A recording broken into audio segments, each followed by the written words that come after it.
Welcome back to another episode of Local Search Tuesdays. This week, I'm sharing my slides from Digital Dealer a few weeks ago in Tampa.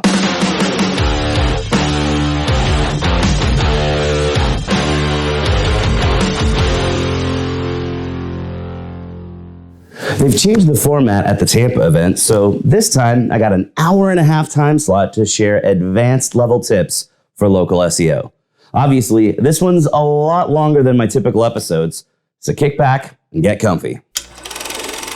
This is Doc Brown's Guide to Advanced SEO for Car Dealers. You know who I am because you're watching this on my weekly video series, but in case this is the first time you're watching, I'm the Chief Operating Officer for Search Lab, and I do have a weekly video series that you can catch on our blog or links on social every stinking week on Tuesday. And here's a fun picture of me speaking at a conference.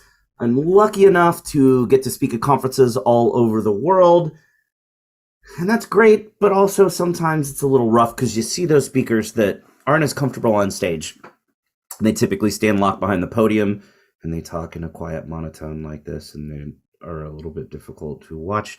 And even worse, the background of their slides is just plain white, and they only use black Arial font. There's no graphics, there's no design, there's not even screen captures, and they pack each slide with bullet points, and they just sit there and they read bullet points to the entire presentation, which is not engaging for the crowd, and it's a scientifically proven fact that bullet points kill kittens. So we want to keep all the kitties safe. There will be no kittens killed in today's presentation. Now, I always have a movie theme, and obviously from the beginning there, we're going with sci-fi movies. So I typically go back and include one movie for every year in the last 50 years. But this time we're going back 55 years, because come on, if we're doing sci-fi, we've got to do all of the Planet of the Apes movies. So we ended up with 150 references to science fiction movies. Now, I know but some of you are a bit younger and you won't have seen all of the movies, so there is attribution over on the right side. So if it's a movie you haven't seen, you'll know what it is. And at the end, you'll have a kick-ass list of movies to watch, along with learning some awesome stuff about SEO. So let's get this going.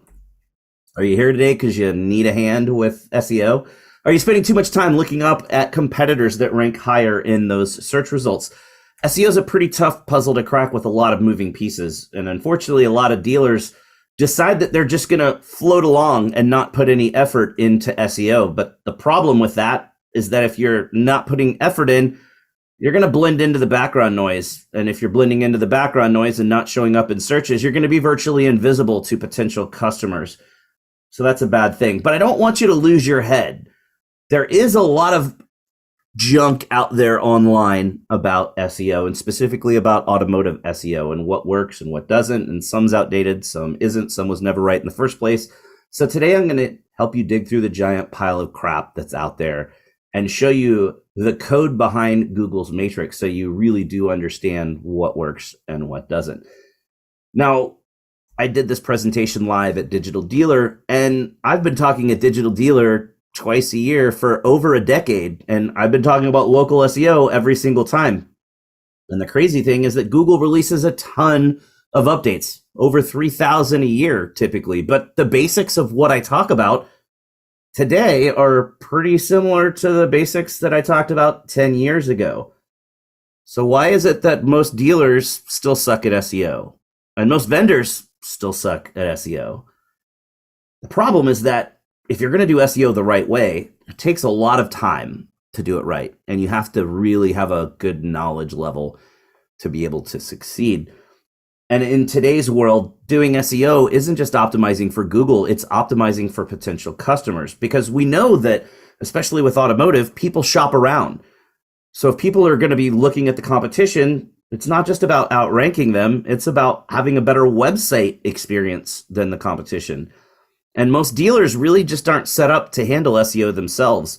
If you're going to do SEO in-house at the dealership, you need a full-time dedicated employee that their only job is to do SEO. And most dealerships just kind of throw SEO at the internet manager and expect that they can fit it in their infinite spare time, because obviously internet managers have lots of that, right? And other automotive SEO vendors don't typically do it correctly because it's just too much effort to do it right. And they want to sell it cheap. So today I'm going to share some different information than what I've shared in the past. I'm going to start with some unique data from research that we've done recently, because if you know what others are doing in the real world, what dealers are actually doing that's working, or what they're not doing that would be helpful, it's going to help you be better at SEO. So instead of just hearing about best practices, you'll see what actually works or doesn't work in the real world. And then I'll finish up with some advanced level tips to help dominate local competition. So we're finishing up a massive research project into Google Business Profiles.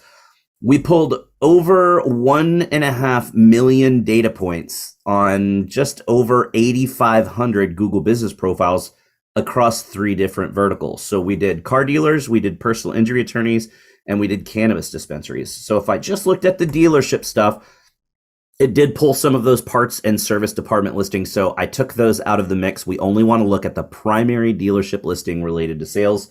That gave us 2,732 Google Business Profiles. And the way that we came up with those was we ran Ford dealer, Chevrolet dealer, Toyota dealer, Jeep dealer, Kia dealer, and used car dealer in those 14 cities. And then we looked at the local finder, which is what you get to after you click more locations under the map pack. So we're looking at Google Map Pack rankings, positions 1 through 20 in each of those cities for each of those keywords. We're going to be publishing the final full workup of all of the data in the next month or two on our site, so stay tuned there. But today I wanted to share some of the important data that we found so far. Now remember, we're looking at these 6 searches, which means we should have those 6 things listed as primary categories in the Google Business Profile. But we in fact saw 29 different primary categories, which means a whole lot of dealers are getting that wrong. And the really shocking thing here is 1 out of 5 dealers, 19%, slightly less than 1 out of 5, didn't pick it right. They put car dealer as their primary category, which is the most generic thing you can pick, and that's clearly not the right way to go. It's really important to choose the right category for your primary category because it carries more weight in the algorithm. You want to be strategic and make sure you're competing on the most important category that you want to compete on in that primary slot. So watch this video. It walks you through some of the details there. And even more important, we saw that more than a quarter of those 2,700 dealerships only had a single category selected in their Google Business Profile, which is nuts because you can select up to 10 categories, and there are more than 10 categories that apply to sales. And you should also have your separate parts and service departments, and there's more than 10 for parts and more than 10 for service. So really, you should be sure to have at least 9 or 10 categories selected on your business profile. And this video here walks you through what you should choose depending on which type of profile you're looking at. There's also a really cool interactive category list at Plepper Tools. So if you go to that URL right there, and you can enter your business and then put in what you want to put for your primary category, and it will give you a list of all of the other Google Business categories that are most commonly selected along with the category that you entered. And that will help you uncover some opportunities for things that you probably wouldn't have thought about if you're only looking at the local competition. We can also dig into some review information since that's part of the Google Business Profile ecosystem. We saw that the average number of reviews across those 2,700 dealers is 979.5. Now, this doesn't mean you need to target that yourself. You really don't need that many unless you do because of the market. The total number that you have doesn't really matter. You just want to be sure that you've got more than your local competitors. But you don't want to have too many more because it looks fake. If you have 5 times as many reviews as the next closest dealership in review count, people aren't going to assume that that means that you're awesome. They're going to assume that you did something to cheat since you so far outpace every other dealership in town, which means you got to tread a pretty narrow knife edge of making sure that you're acquiring new reviews at a pace that is equal to or just slightly faster than the local competition. And then we've talked at length in the past about adding UTM tracking to your website link in your Google Business Profile, and only about half of the dealerships had done that. And it's really important to do so because Attribution doesn't really work correctly in Google Analytics, and a lot of that traffic gets classified as direct, which is Google Analytics shrugging and saying, we don't have referral information, so we don't know where it came from. So if you add the UTM tracking, then it makes everything work better because it will be correctly attributed in your analytics. But make sure that when you're setting up your UTM tracking, you don't use Google as the source. A lot of people, especially in automotive, will tell you to use Google as the source, organic as the medium, and then use a campaign variable to specify that it's your Google business profile. But it's better to put something other than Google as the source so that when you log into Google Analytics at a top level, when you go to source medium, you can tell the difference between clicks that happened in organic and clicks that happened on your business profile or in that map pack or Google Maps. And make sure that you're including UTM tracking on any link inside your Google business profile. So services, appointments, even Google posts, because you want to be sure that everything is attributed correctly. And another element in the Google business profile is the questions and answers section. It's been around for 6 or 7 years at this point. And a lot of people still don't know about it, but dealerships averaged about 6 questions per dealership. And this questions and answers widget allows anybody to ask your dealership a question, and any random person can answer that question for you. So it's pretty terrifying. And the big problem is that potential customers or current customers think that it's an instant messaging or chat solution, that someone is on the other end waiting to answer whatever question comes in. But it's really a community discussion widget meant to let anyone in the community answer those questions. So it's really important that you preload your own questions. And some people think that this isn't allowed. It's actually encouraged by Google.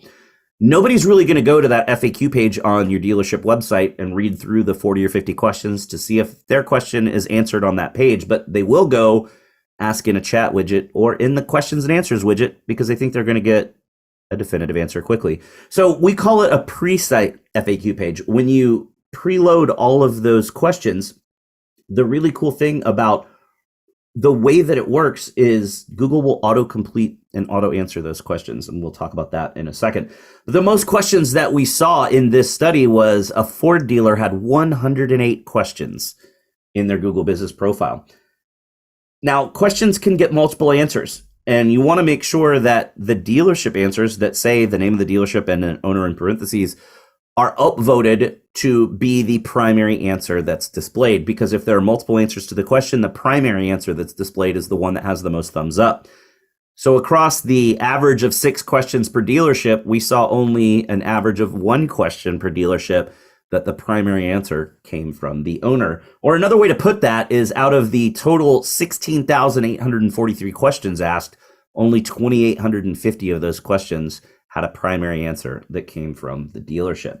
And like I said, the reason that that's important is as someone goes to type in a question, if a similar question has been asked and answered in the past, Google will auto-complete that question as it's typed and immediately supply an answer to that question, which is an awesome pre-site experience that makes it much more likely that that potential customer is going to convert with you.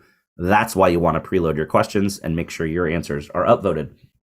And then looking in the period of the last 12 months from when we ran this report, which was about 5 months ago, only about half of the dealers published a Google post. In fact, more than half of the dealers didn't publish a single Google post. And that's crazy because Google posts are amazing. And in order to save a little bit of time, since I'm trying to squeeze in a whole lot of information into this hour-and-a-half presentation live, which will probably be like, 30 minutes in person because I'm not answering questions and doing all the other stuff. I had a Whiteboard Friday episode that I filmed for Moz a few years ago that is all about Google Posts. So here's a 15-minute long video that is packed densely with tips on how to succeed at Google Posts. Most importantly, you don't want to treat them like social media. This is where most dealers screw up. They're not social media. People aren't choosing to follow your posts, and they're not really something that work if you share them as a Google post. You need to treat them like an ad. It needs to be something promotionally focused that's compelling. So that also means don't share delivery photos. Smiling customers next to their new car can work okay on social if you're boosting them. Let's be honest, organic social's dead. And you don't want to do a Google post about one specific vehicle because that Google post is going to be visible for 6 months and that vehicle is probably going to get sold a heck of a lot faster than that. The most important tip, though, is to optimize the post thumbnail. No one's going to see the content of the full post if your thumbnail isn't compelling, which means you need an awesome image and the couple of lines of text need to be really compelling. The problem, though, is that cropping is really wonky and it's not always going to crop consistently. So like half of your car is going to get cropped out or some of the text gets cropped out. So we created a Photoshop document that you can use as a template. And if you download it at that link right there, it's going to look like this. Anything inside of that white grid is what's going to show in your post thumbnail. And then the full image will show once they've clicked the thumbnail and see the full post. So you can be really creative down with that area at the bottom that doesn't show in the thumbnail, and you can add some sort of a call to action when the full post appears and succeed even better than you would have if you hadn't done that. And then I mentioned the department GBPs. Google actually changed the rules specifically for car dealers, and it allowed car dealers to set up a separate Google business profile for their parts department and their service department, which typically breaks the rules of what you have to follow to be eligible for a Google business profile. And only slightly more than half of the dealerships had those set up. You should definitely set them up for parts and service. And you can actually set it up for collision as well if you want to have collision in there.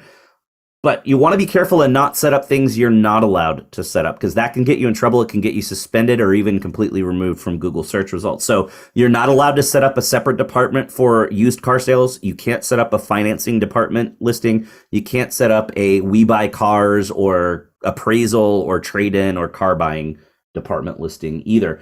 And when you're setting these up, you want to make sure that the categories are unique for each individual profile. So the main profile is all about sales, parts all about parts, service all about service. If you start to mix categories between them, it's going to hurt your visibility.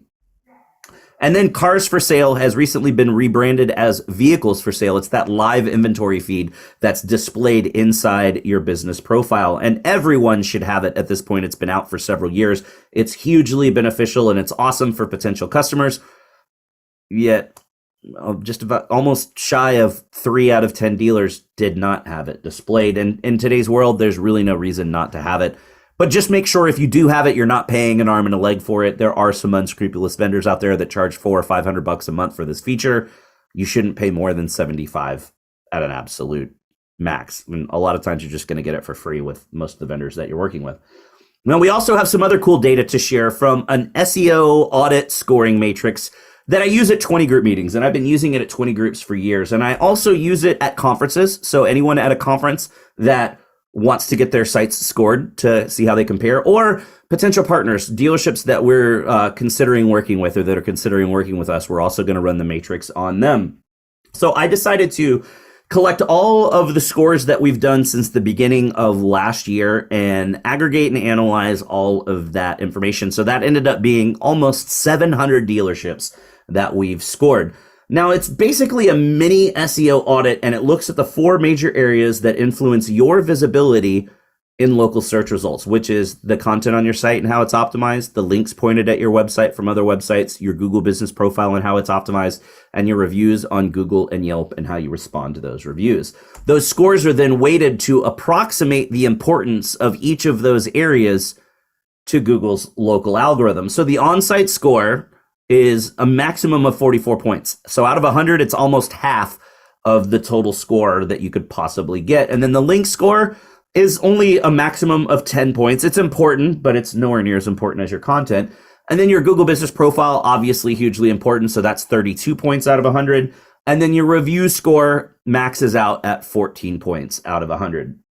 It's also important to point out that we're scoring on tactics, not on strategy. Now, a lot of people use those terms interchangeably, but there's an important distinction. Strategy is the direction you're going, and tactics are the steps that you take to get there. And the reason that we look at the basic SEO tactics instead of getting deeper into strategy is because it's more universal. It's helpful for everyone. Because again, most of the time I'm doing this, it's at 20 groups where I'm not there to pitch people, I'm there to help people. And we want to help uncover opportunities or uncover vendors that aren't really doing anything to help the dealership. If it was too heavy on the strategy side and they went back and talked to their vendor or their in-house team, it would be easy to refute the results and say, oh, well, that's Search Lab's way of doing SEO. Our way is better. Our strategy is better. You can ignore it. But when we look at the really basic SEO 101 things that should be done, whether they're done or not, anyone that knows SEO is going to agree, yeah, that's something that you should be doing. So it makes it irrefutable and it's more helpful that way. So the average scores that we saw looked kind of like this. And look how low all of those scores are in each of the 4 areas. The highest score that we saw was a VW dealer that scored an 83.6. It's pretty much impossible to get a perfect score. Over time, eventually you could maybe get there, but depending on what website platform you're on, you may not be able to get a perfect score because some platforms you lose a couple of points for. And the lowest score that we saw was a Lincoln dealership. Now, there are some things that if you don't do right, you just don't get any points assigned to you. But there are some things that if you're not doing it right, it's bad enough that it's either potentially or definitely hurting your visibility. And in those cases, we'll remove points. You'll get negative points. So we found a Lincoln dealership that had a score of negative 58.4. We also track which website provider people are on when we're going through this. So here's how the website providers were distributed. No surprise that Dealer.com is the monster. It's been around forever. It's in every OEM recommended program. So 34% Dealer.com, Dealer Inspire next on the list, Dealer on third on the list, 13% other platforms, and then 6% Synchro. So basically, it needed to be at least at 5% to be statistically relevant. So all of the other platforms, there weren't at least 5% of those platforms in the almost 700 dealers that we did this for. So we had to aggregate all of the other ones together into other platforms. So that's just the distribution of among the 700 dealers, which platforms everyone was on. But I can also slice and dice the data and look at how the scores broke down per website provider, and Dealer.com dropped off a cliff here. Dealer Inspire averaged 25. Dealer on in second place with an average of 18.7. Other platforms at 13.9. Dealer.com at 13.8. And Synchro all the way down at 11.8. But we should really ignore the stuff that the website platform doesn't have any influence on. So your Google business profile, the links pointed at your site, and your reputation management scores. So if we look at that, Dealer Inspire still on top with 7.3, but that's 7.3 out of a possible 44. And then Dealer On at about half of that at 3.9. Dealer.com just barely under 1 point. And then Synchro and other platforms with negative scores. So the overall average score is just 17.7 out of 100 points, which if we're going to go like high school and give us a test grade, that's a 17.7%. And then if we're looking at on-site, the average was 2.5 out of 44 points. That's only 5.7%. And looking at inbound links, it's 1.3 out of 10. That's easy math, 13%. Google Business Profiles jumped up a lot. It's 9.6 out of 32, which is 30%. I mean, still not a passing score, but significantly better than on-site. And then looking at the review score, it ended up at 4.3 out of 14, which is 30.7%. So if we look at those percentages in the 4 areas that we're scoring, it really uncovers where most dealers are really missing out and not doing SEO correctly. Because on-site, the content on your site and how it's optimized is the most important thing for organic visibility in local searches, but it's the lowest average score. 30% on Google Business Profile and reviews, because guess what? That's typically what the dealership handles themselves and doesn't have a vendor handle for them. 13% on links, it drops back down because most vendors don't do anything with link building, so you're just going to get links naturally. And then on-site is what your SEO vendor should be helping you with, or your in-house SEO person, and we're only scoring a 5.7%, so not great. And I wanted to share some of the common problems that I've seen as we've scored these dealerships to, again, help you know what's going on in the real world. So when you're optimizing your pages, you should have the same keyword phrase and the same location phrase in all of the different elements. We saw a lot of cases where the title tag would have multiple cities listed, 3, 4, 5, or 6 cities. And the same thing in the H1 heading. And you're not going to show up in multiple cities just because you're optimizing a page for multiple cities. Google knows exactly where you're located, and the local algorithm isn't going to just let you show up in 5 cities because you put 5 cities on the title tag on your home page. Another thing that we saw was mismatched cities. You have one city in your title tag and a different city in your H1, and neither one of those cities gets mentioned in your content, which talks about a third city. Or you'll mismatch the keywords that you're targeting between those elements. We see a lot of useless near me pages like Ford dealer near me. Are you looking for an oil change near me? These are pointless pages because as soon as someone uses near me in a search, they're explicitly telling Google they want results that are close to their physical location in the real world that they're searching from. So if you're close to that person, you're going to show up because you are an option that is close to them in the real world. If you're not close to that person, you're not going to show up. You don't need a page that says oil change near me to show up as someone is looking for oil change near me, because if you're not close to them, you're not going to show up anyway. And then we see a lot of useless city gateway pages. And what I mean by that is people creating 25 different city pages. So Ford dealer Dallas, Ford dealer Plano, Ford dealer Richardson, Ford dealer Garland. And they just list out every city in the metro or the kind of market. You're not going to show up just because you did that. Now, sure, if you're in a city and there's a city 15 minutes away that doesn't have a dealership selling the same brand as you, sure, you're going to show up for that. But guess what? You're going to show up for that even if you don't put up a brand dealer in that city page, because you literally are the closest option to a dealership in that town. So don't put up a bunch of those city pages. They don't do anything for you. And actually, if you overdo them, you can get penalized by Google. Every page on your site should have a photo. And we see a lot of dealership websites that will have content pages that don't have a photo.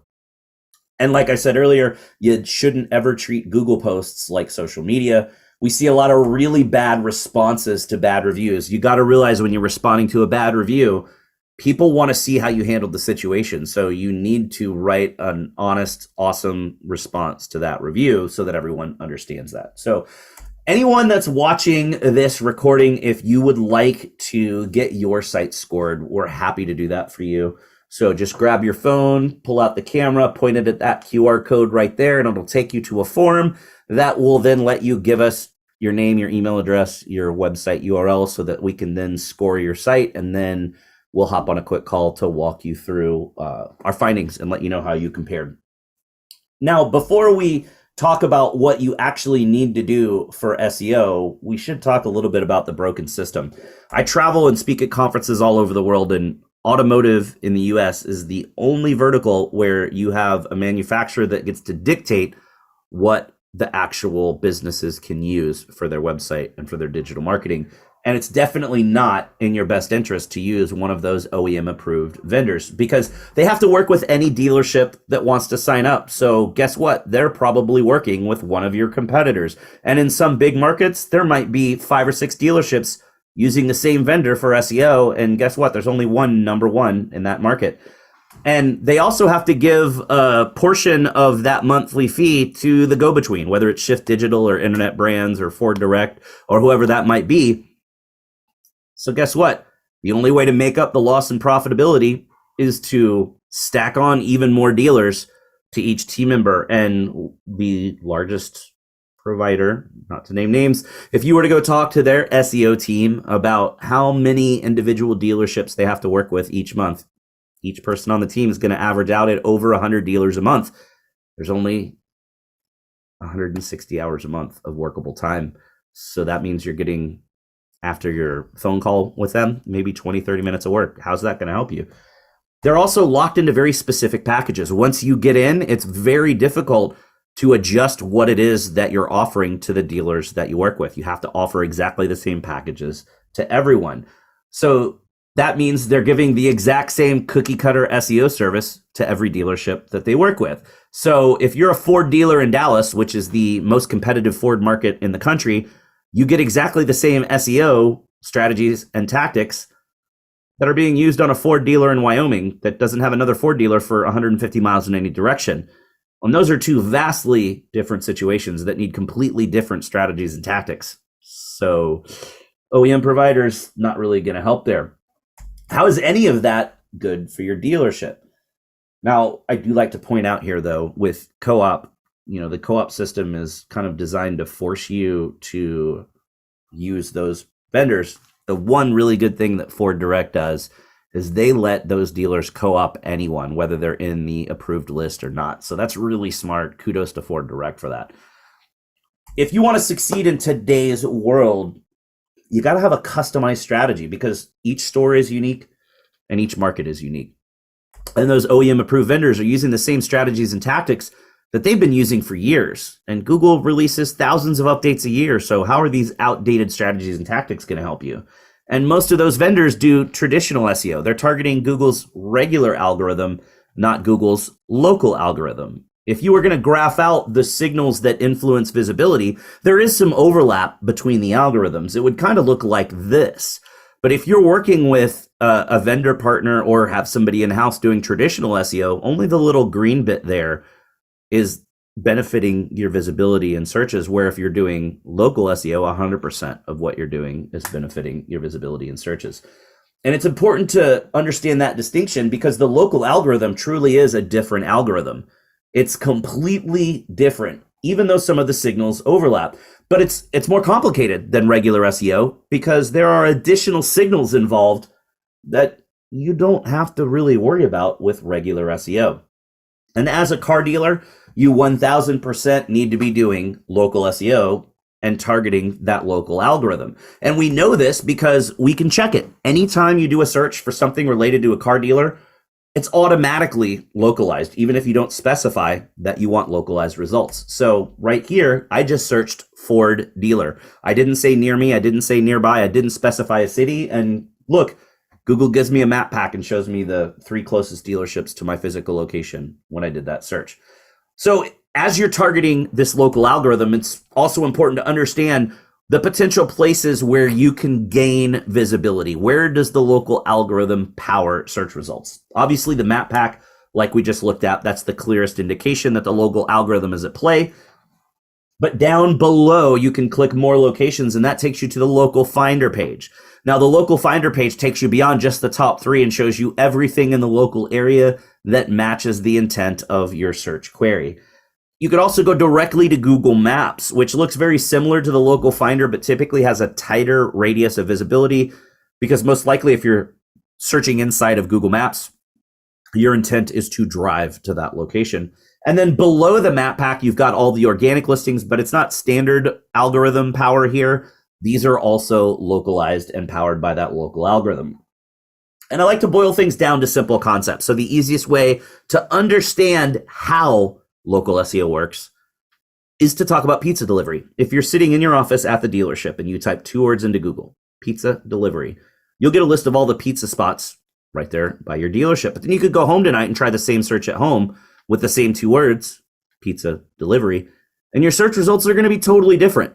That's not possible with regular SEO. But with local SEO, your location, where you're doing the search, and your proximity to search results influences what you see. So watch this video, it walks you through it. But this explains how it works, and then you can use simple math to explain why you need it. Definitely watch this video. I don't want to walk you through all the numbers here because I'm trying to bang through this as quickly as possible, but at a high level, you got to understand there's really only about 5, 6, 7 spots on page 1 that a dealership could show up in once we remove AutoTrader and Cars.com and all those sites. So if there's more than 5 or 6 dealerships in town, that means some people are going to be on page 2, or in a lot of markets, 3 or 4. Nobody's going to find you that far back. You got to do SEO so that you're showing up on page 1 to be found as early as possible in that buying funnel. It's really important to pay attention to a study that happens every year called the Local Search Ranking Factor Study. Nobody knows what's in Google's algorithm. So the thought process behind this is to talk to all of the top experts across the planet and then kind of compare all of their answers and aggregate everything. And you get a pretty good handle on the factors that influence visibility, because these people are working with clients on a daily basis and doing research all the time and have a really good idea of, if you tweak this dial here, it's going to give you more visibility or it's going to hurt your visibility. So these numbers I'm about to show you are brand new numbers. This study was just released. This year's version was just released at the end of March. So you get 2 pie charts, one that shows you the factors that influence your visibility in Google Maps or in that map pack. And notice how big the green section is here. That's your Google business profile. That is the section that all of the location and proximity factors live in. But notice the second most important thing for showing up in Google Maps or the map pack is the content on your site. And a lot of people don't realize that that's important. You also get another pie chart that shows you the factors that influence your visibility in the localized organic results below that map pack. And notice here, the green section has shrunk significantly because it's less about proximity and more about the content on your site and the links pointed to your site. The local search ranking factor study every year is basically your local SEO Bible. It shows you which signals you need to be concentrating on if you want to increase your visibility in local searches.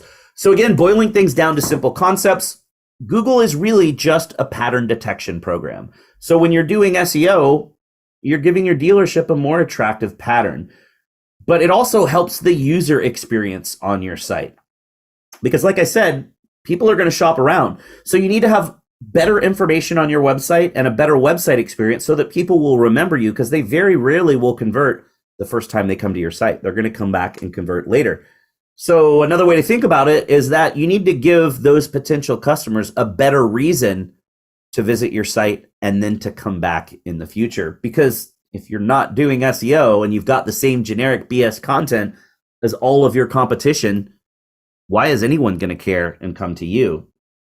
You just blend into the background noise. So your website needs to make it clear to everyone why you're stinking awesome and why no one should consider doing business with any other dealership. Another simple concept, and probably the most important thing to remember from this presentation: if you want to show as a search result when somebody types in a particular keyword phrase, then you need a page of content on your website that's about that particular concept. And that page needs to be the best answer in the local area to the question that that potential customer is asking. And if you're writing the best answer in the local area, that probably means you're going to answer the subsequent questions that someone would have once they got their initial answer. So that's how you need to approach writing content. And you also need to think about the fact that your content needs to be actually about your dealership. Not the same generic stuff that everybody else has, but what's unique about you. And it needs to be about the local area. And there's a really easy way to test that content. If you change the name of the city and the name of the business every time it appears on, let's say, your homepage, could you then take your homepage content and put it on a dealership website on the other side of the country? Would that content still work? If it would, that means it's not really about you and it's not really about the local area. So that's a really easy way to test content and see what's going on. You can also test it by reading it out loud, and you should test it by reading it out loud. Everything on your site should be conversational. It should sound like something that you would say face-to-face to a customer that just walked in the front door of the dealership. If you're just reading through it in your head, your marketing brain is just going to see keyword, keyword, keyword, and you're going to be cool. When you read it out loud, you'll catch those things that don't sound conversational. So grab another person, have them sit there, read it out loud to them, see if it sounds conversational. And watch this video for sure. There's a really funny example about a Ford dealer in Dallas, but again, trying to save time, so I'm not going to go into it today. So watch the video. Trust me, it's hilarious. Also, part of reading it out loud is you'll catch other dumb things like listing out 25 cities that you also serve customers from. You wouldn't say that to someone that just walked in the front door of the dealership, so don't do it on your website. It's not going to help you show up in those cities, so why are you putting it there? Now, once you've written this awesome content, you do need to optimize it so that it's easy for Google to understand what it's about, so you're more likely to show up high in search results. So I'm going to run you through the page elements that you need to optimize. Now, every time I'm talking about these page elements, you need to use the same keyword phrase and the same singular city every single time. So first is the title tag. It's the most weighted element on the page. It's the little tab above where you type in the URL. You should never put your dealership name first. In fact, now that Google is showing the name of the business and the little favicon in search results, you don't need to put your business name at all. But if you want to put it in there, put it at the end of the title tag. Have your most important keyword phrase and your city at the beginning of the title tag. You also need it in your H1 heading. Now, you should only have one H1 heading on the page. Can you have more than one? Sure, but you're doing it wrong. And for those of you that are on dealer.com platform, make sure that they don't have your logo set to be an H1 heading, because that's supremely bad. And regardless of which platform you're on, check your site, make sure you have an H1 heading on every page of the site. Should be a little more conversational than the title tag, should be the same keyword phrase, the same city. Obviously, it needs to be in the page content, but if you've written the best answer in the local area that answers subsequent questions, that's all about you and all about the local area, you're probably not going to have to optimize anything here because it'll already be there. Also in the URL for your interior pages on your site. Now, I'm not saying to go change your URLs. Once a page has been indexed by Google, changing the URL is not going to matter. But as you create new content moving forward, or as your vendor partner creates new content moving forward, keep this in mind and make sure you've got the keyword phrase and city in your URL. It's also important to have it in the alt text on your images. Now, Google used to not be able to understand what was in the alt text of images, or what was in images. So alt text is in the image embed code to describe what's in the image. But now Google's machine learning systems can definitely tell what's in an image. But alt text is still part of the algorithm, and it's something that most dealers don't do anything with. So it's an easy way to kind of slightly outpace your competition. Plus, it's really important to avoid lawsuits because ADA compliance law says that anyone with a visual impairment should still have a good website experience on your website. So if you don't have alt text, that visually impaired person's screen reading browser can't tell what's in the image. So you can actually get sued for not having alt text on your images. So those of you that are on dealer.com, you may want to have a long, hard think about what website platform you're going to use because dealer.com's platform doesn't allow you to put alt text on your images.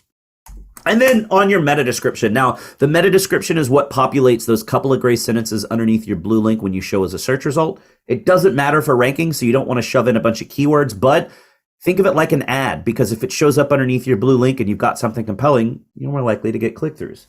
It's also important to have a blog and you need to post on a regular basis. It is not a luxury. You've got to have a blog because there's a huge difference between the kind of content that goes on the main section of your site and blog content because main website content is bottom of funnel content that's meant to show up and generate leads. Blog content is more mid to upper funnel content. You shouldn't expect to get leads from every blog post. It's about getting exposure as early as possible in that buying process so they're more likely to come back and convert later. You can even make your blog a local destination and share content on your blog that's just about the local area that doesn't have anything to do with the dealership. That's like putting up a billboard. You're not going to put the billboard up expecting that everyone that sees the billboard is going to buy from you. You put it up for brand awareness. Same thing with this local blog content idea. You're going to show up in search results for people that aren't looking to buy, that aren't in market. But guess what? They will be in market later. And if you get exposed to them before they're looking, then you're going to have that brand recognition.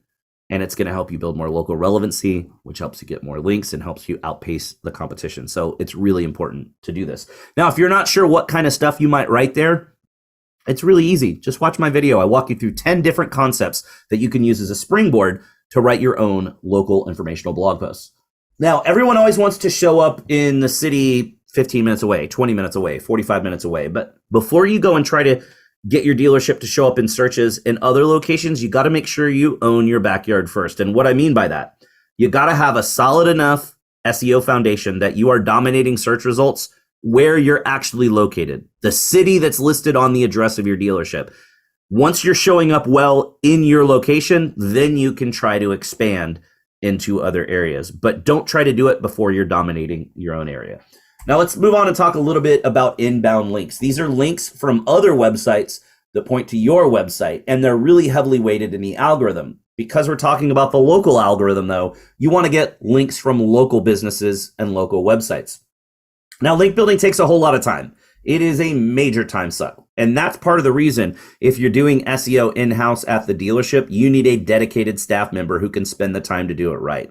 If you don't have a dedicated staff member, then you're going to need to work with a vendor partner to do SEO because link building is humongously important.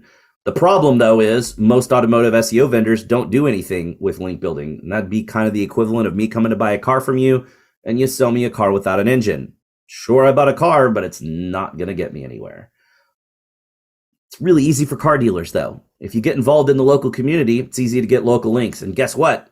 Car dealers are already involved in the local community. So a couple of concepts and ideas and strategies that you can use. Local sponsorships are awesome. So Little League, Pee Wee hockey, Pee Wee football, 5Ks, golf tournaments. Anytime you sponsor a local event, that's an opportunity to get a link back to your website from that local event. You can also look for local groups that have regular monthly meetings. Use a site like meetup.com, or you could even look in Facebook groups. You want to look for groups that are looking for meeting sponsors. So you throw in $50-$60 a month to buy their soft drinks and their snacks, as long as they give you a link to the website. Find any way you can to get local bloggers to write about you, even if they're a travel blogger that has nothing to do with dealerships. Doesn't matter if they're in the local area. Even if they say, hey, I got a free oil change to write about my experience getting an oil change at this dealership, who cares? You get an awesome local link. And this one's cool because it's not about what the dealership does in the community. You want to talk to the staff, especially management and leadership staff, about what they're passionate about and what they do in their free time. What clubs or organizations do they belong to, especially if they're in the leadership committee or group of that organization, because then it's going to be really easy to get a link back to your website. So people that have kids on like club soccer teams that travel around a lot, or maybe in the South, you've got someone that's got a kid on a competitive cheerleading squad, or somebody's really involved in their church, or somebody's really into fishing. There are a lot of different opportunities here if someone's involved in a local club or organization that you can then get the dealership link to because of that. Neighborhood watch sites are cool too, because just about every neighborhood crime watch group has someone in the neighborhood that says, hey guys, I could do WordPress, let's do a WordPress site. And then they need content. So if you can give them some sort of a neighborhood specific special, like maybe something like $5 off an oil change, it doesn't have to be a lot, but they can only get it if they're from that neighborhood. Not only do you get a killer local link that's relevant down to a neighborhood level, so incredibly powerful to the algorithm, that also becomes a big source of referral business. You can also use Google to do your work for you. So come up with your own seed list of things that you want to go after, put your city name in there, and boom, Google's going to spit out a bunch of awesome opportunities to go get links. And I want to talk about reviews a little bit as well, because they've gained weight every year for the last few years when we're looking at the local search ranking factor study. So most importantly, you want to be proactive. Make it easy for people to leave a review and ask every single customer that you do business with to leave a review. Watch this video. It walks you through the whole process, but I want to pull out a couple of important bits. Most importantly, you don't want to send people to Google every time. You want to set up a page on your site, typically dealership.com/reviews, that has a simple thank you message and then lists options so they can choose where they want to leave those reviews. And then everyone in the dealership knows it's a simple URL. You can tell anyone, you can follow up with emails, you can do anything you want to be proactive about getting reviews. And you want to make sure you respond to every review that you get, not just the good ones, not just the bad ones, but every review. And remember, when you're responding to that bad review, like I mentioned briefly earlier, that response isn't really for the person that left the bad review. You know who that person is. You've got their information in your system. You should be reaching out and trying to make it right in the real world. That response to that bad review is letting every future potential customer know how you handled that situation. And if you want to do a quick review analysis of the dealerships in your market, there's a really cool Chrome extension from Plepper Tools that lets you just basically do a search for like Ford dealer Dallas, and then you come in and it's going to give you on that local finder page. So you'll click, more results, or you could just do it directly in Google Maps. And then Plepper Tools is going to pop up. So for Ford dealers in Dallas, we can see that the average review rating, or the average Google rating, is 4.2. The average number of reviews is 2,600. The max rating that anyone got was a 4.6. The minimum rating that anyone got was a 3.2. Like total aggregate score, obviously not total, best review ever, because you can get a 5-star review. The most reviews anyone had was 5,183. The least reviews anyone had was just 13. And there are actually 3 that showed up that didn't have any reviews at all. And here's some really cool stuff you're going to want to pay attention to. If a review includes an attached photo, it will stay in that default sort of your top 10 reviews much, much longer. Or if there's more text included in the review, it stays in that default sort much longer. Now, the problem here is people that leave a good review tend to not write as much as people that leave a bad review. Or each review can have a thumbs up upvote on it. So if a review gets 2 or more upvotes, it tends to stay in that default sort much longer. So let's take a little bit of a logical leap here. If you've got a bad review that's showing in that default top 10 that shows as soon as you go to your business profile, you can get it buried pretty quickly. Just find someone who recently left your dealership a 5-star review and reach out to them and say, hey, we love this review. Unfortunately, we have this bad review we're trying to get rid of. We'd really appreciate it if you could add a little bit more context to your review. So tell a little bit more of the story of what happened. Add a photo to your review, and then once they do that, you have a couple of people on your team go and give a thumbs up to that review, and boom, you do that a couple of times, those are going to jump right to the top of the list and bury those bad reviews quickly. So I want to finish up with a little bit of information on Google Business Profiles. If you ever have problems, you don't want to go to Google support. Support for Google Business Profiles is absolutely horrendous. So instead, you want to go to the Google Business Profile Community Forum. So the community forum, there's a community forum for every Google product, but the community forum in this case is all around Google Business Profiles. So it's a typical kind of message board forum system, but once someone answers questions consistently well, Google invites them to be what's called a product expert. That means that person's gonna have a little badge, and if you get an answer from a product expert, you'll know that that's the right answer to your question. And then once someone's in that program and they continue to answer things well and consistently, they get elevated in status. And once they get to gold or platinum status, they'll be able to escalate that thread directly to the Google Business Profile team and just completely skip the support team. So this is hugely beneficial if you're having any sort of problems with your Google Business Profile. And also, just to mention, I am a platinum product expert in the Google Business Profile community. I'm the only Google Business Profile expert in automotive. So service area, when you're filling out your Google Business Profile, there's a field for service area. This means absolutely nothing. This is only for service-based businesses like plumbers or electricians. It doesn't matter for dealers. It doesn't do anything for you. So don't waste time filling it out. But fill out everything else that's available to fill out. Make sure you're putting the actual name of your dealership. Don't add extra keywords like sales or the city that you're in. That can get you suspended. You want to make sure you've got a local area code on your phone number because it's a better signal to potential customers. And there's really no need for a toll-free number in today's world because everyone can call you for free. But that doesn't mean you can't do call tracking. You actually should be doing call tracking on your Google Business Profile. Just make sure that your tracking number is a local area code phone number. Make sure you're using Google Posts. I talked about those during the research at the beginning. They're really powerful, but you approach them as an ad. Make sure you're paying attention to the questions and answers widget as well. So all of these things are important and will help you outpace the local competition. So if you use all of these tactics along with a customized strategy, you're going to be able to get awesome results for your dealership. But remember, SEO is a marathon, not a sprint. You've got to give it time to work.